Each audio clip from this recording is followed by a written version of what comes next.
weather is here, which is a good time to freshen up on some summer etiquette. Thomas Farley, Mr. Manners, joins me. Thomas, glad to have you here with us today. Great to be back with you, Grace. Happy summer. Thank you. I love summer. It is just a great season for a lot of people. I know kids are back, pool is open, the sun is out. It's always a great time of year. Speaking of the pool, that is a place that many people, including myself, like to frequent when the weather is beautiful outside.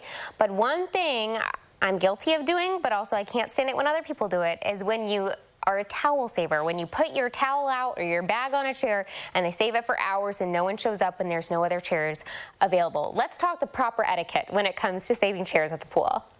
Sure, Grace. So you are not the only one who feels this, or perhaps who has committed this minor pool transgression. There was a thread on Reddit that went viral last week talking about a woman who 3 days in a row went down to the pool to try and find chairs, only to find that she was basically greeted by empty chairs covered by towels. And on the third day, she finally decided she had had enough, and she gathered up all of the towels and put them in one big pile, and then went up to her balcony to watch the chaos that ensued. In some cases, literally hours later, when people arrived to find that their towels had been taken from their chairs. I think it's certainly maybe not the most mannerly thing that she did, but it does make the point. You should not be saving for hours on end. My standard is if you're going to be gone for 30 minutes or more, you've got to take your towel off and take your chances that the chair will be there when you return. Don't save for longer than 30 minutes. It's inconsiderate to others who need that chair instead of you. Yeah, I think that's a great rule of thumb. 30 minutes is a good time if you need to go to get a snack, fill up your water, whatever it is, maybe get your kid goggles or whatever. I think that's a really good rule of thumb, but if you're over that, take your chances, be respectful to the other people that are coming and going to the pool, and also might be coming with a bunch of kids and need a chair and a quick place to set some things down. Also, summertime is a great time because it's a time of a lot of gatherings, maybe barbecues, picnics, time to get together, birthday parties outside. It's a good rule of thumb to not come empty-handed. Sure. So you're not showing up for the smorgasbord that others are putting out for you without bringing something to the party. So whether it's an organizer or just an open-ended thing, come one, come all, make sure that when you're going to, particularly for an outdoor event, the idea is that we're all sampling, sharing, grazing, and you are not taking part of that if all you're doing is eating other people's food and not bringing some of your own. So think about some specialty item that you have that you can contribute. Check in with the host and see if there's anything in particular, if they're curating a menu that you can bring that would help enhance that menu experience for others, but not just enough for you. Bring plenty to share with others. Yeah, and maybe at a picnic or a barbecue, or maybe when you're driving in your car, we love to blast that music, enjoy the summertime weather, but it is important to be mindful that there are other people around you who may not want to have the music as loud as you. That's right. So earbuds were invented for a reason.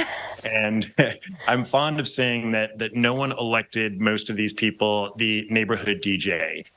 If you feel that your music is so terrific that you want to enjoy it at loud volume, let it be for your ears only, and don't be blasting it so loud that it's disrupting other people's enjoyment of either their quiet time or their own music or their conversation that they're trying to have with others. So keep your music to a low roar or keep it in your own ears. Yeah, that's a very good thing to keep in mind.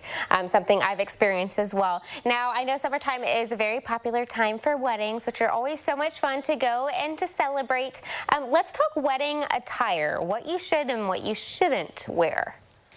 So, Grace, this was another Reddit thread that I just found incredible that this happened.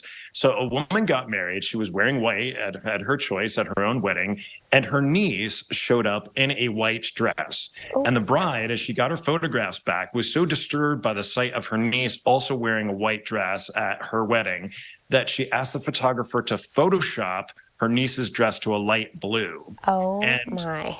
Yes, this caused all sorts of problems when the extended family started seeing the photographs, and suddenly the dress that had been worn by the niece that was white was now a light blue.